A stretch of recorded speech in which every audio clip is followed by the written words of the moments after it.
Hello, everybody, and a very warm welcome to LNT YouTube channel.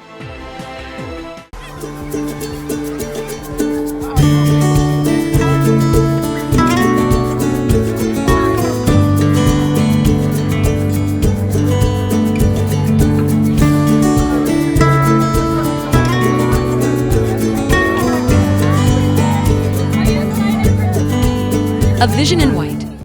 The Sussexes have arrived at the Robert F. Kennedy Human Rights Gala. IT is a U.S. advocacy nonprofit, and they will receive this year's Ripple of Hope Award laureates for their work on racial justice, mental health, and other social impact initiatives through their Archwell Foundation. They will join other honorees, including Sarah's Frank Baker, Bank of America's Brian Moynihan, and Ukrainian President Volodymyr Zelensky as honorees.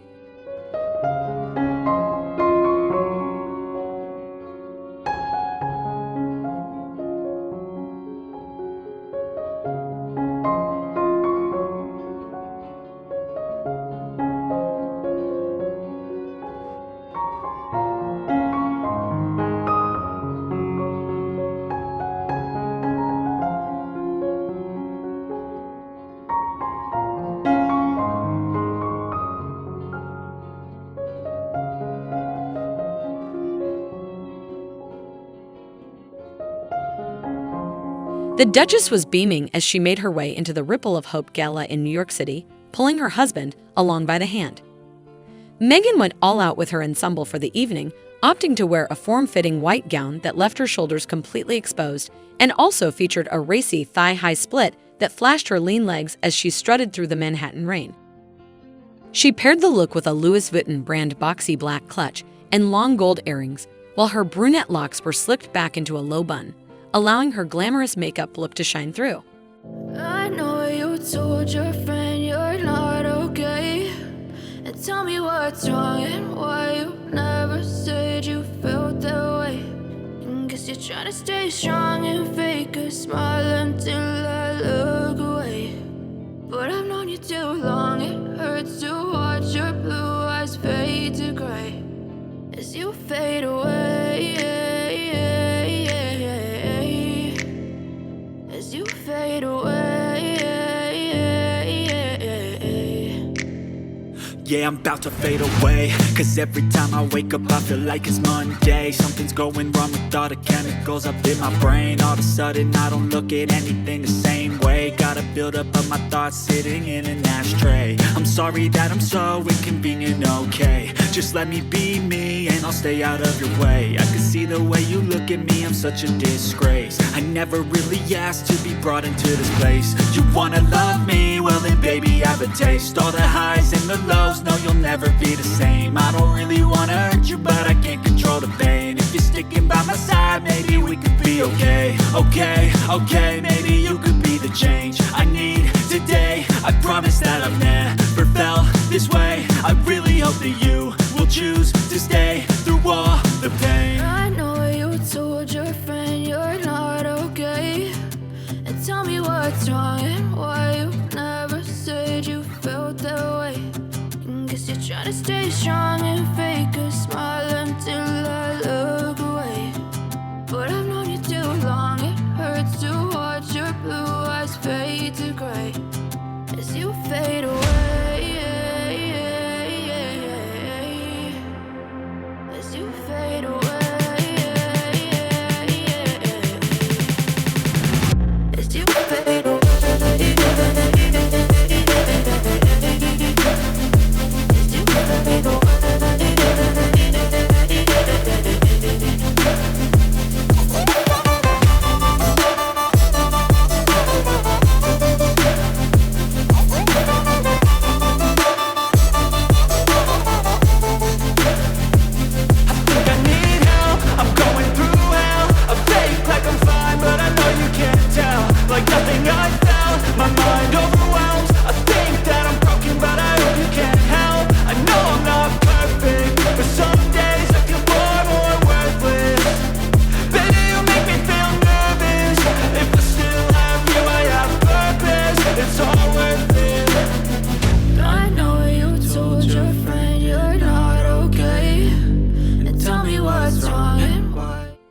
Harry and Meghan held hands. with the latter flashing a large blue ring that appeared to be an emerald-cut aquamarine. Meghan wearing Princess Diana's ring that hasn't been seen in public since the South Pacific tour. Meghan wore the emerald-cut accessory on her wedding day in May 2018, adding the stunning jewel to the look that she sported at the couple's evening reception at Frogmore House. She was also pictured sporting the beautiful ring during the Sussexes tour in Tonga in October 2018.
Disclaimer.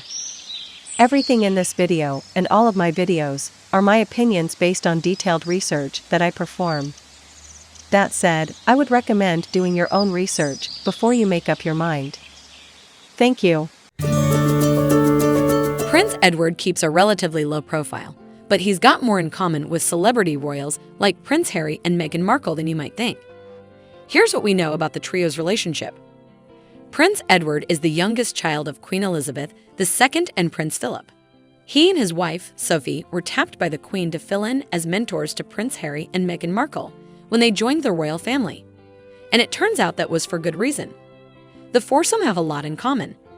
When Harry and Meghan showed up at their last royal engagement as senior royals in March 2020, they spent most of their time with Edward and his wife. As Express reported following the day's Commonwealth service, Harry and Meghan were photographed laughing with Edward and Sophie, and all four clearly felt very comfortable with one another. Queen Elizabeth was famously close to Sophie, the Countess of Wessex, who married Prince Edward on June 19, 1999. Elizabeth was a stickler for the rules, which is a trait she and her daughter-in-law reportedly shared. This might have been why Elizabeth asked Sophie to be a kind of royal mentor to Meghan as her relationship with Prince Harry developed. It was so sweet and natural and very romantic. He got on one knee. Meghan and Sophie also have somewhat similar common backgrounds, as Sophie gave up her own successful career in public relations to join the royal family. Much like Meghan chose to leave acting behind when she married Harry. Both couples lived in Windsor, and Sophie and Edward had a lifestyle that Meghan and Harry similarly wanted to adopt for themselves and their children. Like Meghan, Sophie also had a bit of a rough time with the royal family at first, though her problems were different from the ones that Meghan faced. Back in 2001, Sophie was recorded by News of the World giving several candid comments about members of the royal family. The outlet ended up publishing a whopping 10 pages full of everything that Sophie divulged in the so-called Sophie tapes. As noted by The Guardian, Sophie was captured speaking freely to an undercover reporter about her personal political views. A big no-no for members of the royal family. She was also recorded sharing her thoughts on then Prime Minister John Major. Unlike Sophie's secretive slip-up, Harry and Meghan sat down for a high-profile tell-all interview with Oprah Winfrey in 2021 that made headlines around the globe. While many members of the family declined to comment on the interview, Prince Edward surprisingly got quite candid about how he felt about it while chatting with CNN. Edward appeared very sympathetic to Harry and Meghan's claims, even offering up that each member of the royal family has had to wrestle with similar dilemmas in different ways, depending on their own situations and responsibilities. As he put it, "Listen, weirdly, we've all been there before. We've all had excessive intrusion and attention in our lives, and we've all dealt with it in slightly different ways. And listen, we wish them the very best of luck. It's a really hard decision. Prince Harry and his brother Prince William have been battling it out in a years-long feud, reportedly made worse by the Oprah interview.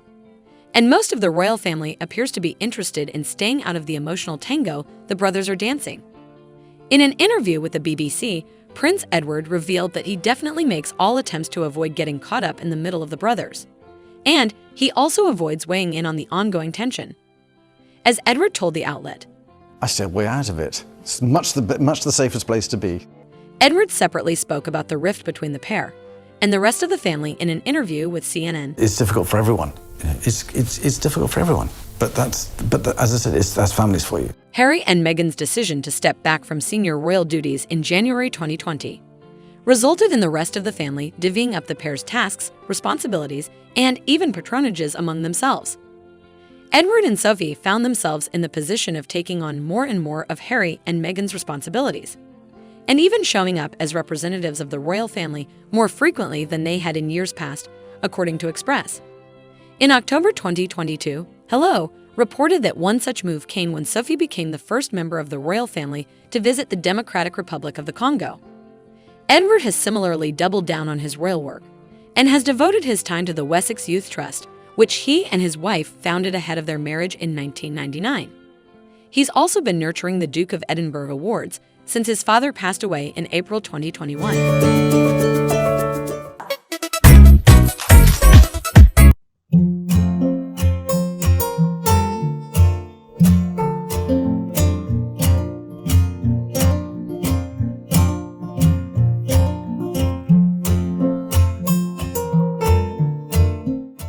Check out one of our newest videos right here. Plus, even more LMT videos about the royal family are coming soon. Subscribe to LMT channel and hit the bell so you don't miss a single one.